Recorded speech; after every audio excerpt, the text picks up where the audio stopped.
Ultimatum का सवाल जो है, इस बातों में हमको कहीं दम दिखाई नहीं पड़ रहा है।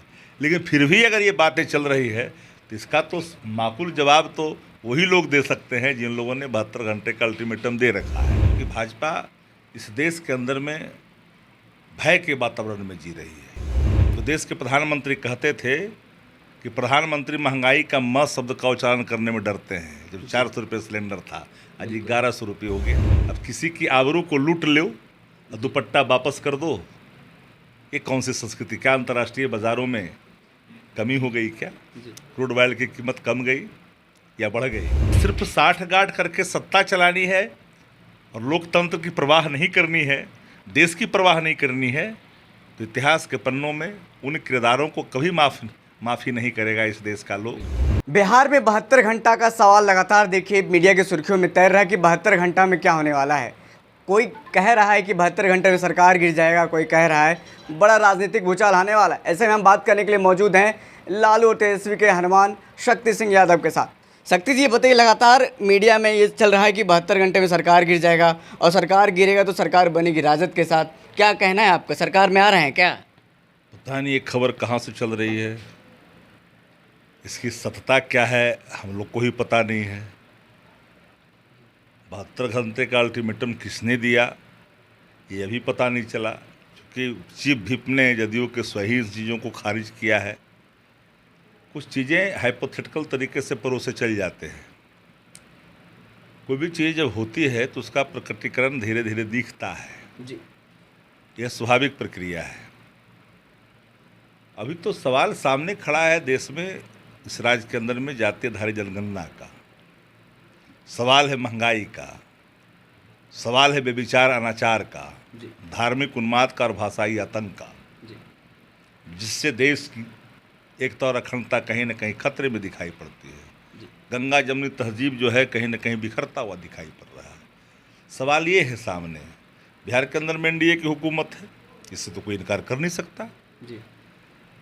जो सवाल सामने है, कौन इन चीज़ों को परोस रहा है?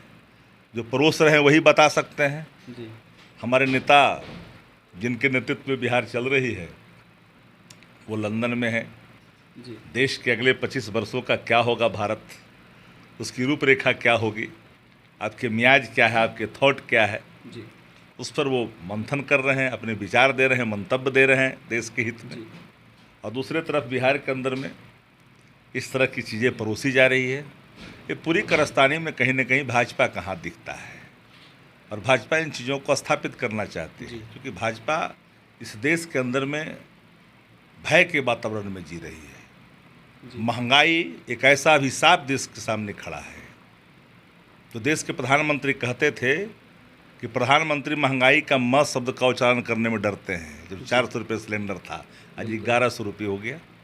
आज भी सेंचुरी पार है पेट्रोल की कीमत। अब किसी की आबरू को लूट लो और दुपट्टा वापस कर दो, ये कौन सी संस्कृति? क्या अंतर्राष्ट्रीय बाज़ारों में कमी हो गई? क्या क्रूड ऑयल की कीमत कम गई या बढ़ गई? जब वही कीमत है तो फिर आप बढ़ाते घराते हैं किससे पूछ करके, कहते हो कि नियंत्रण कंपनी में है। तो ये सवाल सामने है। 72 घंटा 74 घंटा अल्टीमेटम का सवाल जो है, इस बातों में हमको कहीं दम दिखाई नहीं पड़ रहा है। लेकिन फिर भी अगर ये बातें चल रही है तो इसका तो माकूल जवाब तो वही लोग दे सकते हैं जिन लोगों ने 72 घंटे का अल्टीमेटम दे रखा है। बिल्कुल। शक्ति जी, लगातार जिस तरीके से घटनाक्रम चल रहा है, कहा जा रहा है कि जब जब नीतीश जी राजगीर जाते हैं, राजगीर प्रस्थान करते हैं, कुछ न कुछ भूचाल आता है राजनीति में। जब आपके साथ नेतृत्व हो तो उस समय भी 2017 में राजगीर अचानक चले गए तो उसके बाद सरकार गिरा दिए थे। इस बार भी राजगीर गए हैं। आज देखिए कैबिनेट की बैठक होनी थी, उनको निरस्त कर दिया गया और अचानक वो राजगीर निकल गए हैं। क्या कहिएगा इस पर? कुछ होने वाला है सही में, या फिर मीडिया में तमाम जो खबरें चल रही है, अटकलें चल रही है, उस पर विराम लगा रहे हैं? जो चीज़ें नेतृत्व के अधीन हो जी, उस पर प्रवक्ता का बयान सार्थक नहीं होता है, क्योंकि नेतृत्व में के अंदर में क्या बातें हैं जदयू के नेतृत्व में वो बताएंगे। कैबिनेट की बैठक होना चाहिए, नहीं होना चाहिए, प्रोगेटिव है चीफ मिनिस्टर का। राजगीर तो बराबर जाते रहे हैं, ऐसा नहीं कि राजगीर कोई पहली बार जा रहा है, बिल्कुल बराबर जाते रहे हैं। हाँ, एक समय था कि राजगीर गए थे तो गिर गया थी सरकार, तो उसको लेकर के लोग जोड़ करके देख रहे हैं। लेकिन मेरा मत इस मामले में साफ है कि देश की हालात जिस कदर है, अगर हर वो पार्टियां जो अपने आप को कहीं न कहीं राम मनोहर लोहिया, जननायक कर्पूरी ठाकुर, लोकनायक जयप्रकाश नारायण जी के सिद्धांतों से ओतप्रोत है, उसको लोकतंत्र को बचाने के लिए आगे आना पड़ेगा। जी सवाल इस देश की संस्कृति और सभ्यता का भी है, जी इस देश की एकता अखंडता का भी है, इस देश के लोकतंत्र का भी है।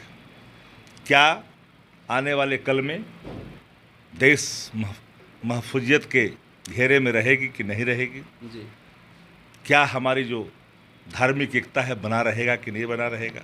जी हमारा प्रिम्बल ऑफ कॉन्स्टिट्यूशन का जो मूल मंत्र है, धर्मनिरपेक्षता वो बरकरार रहेगी कि नहीं रहेगी?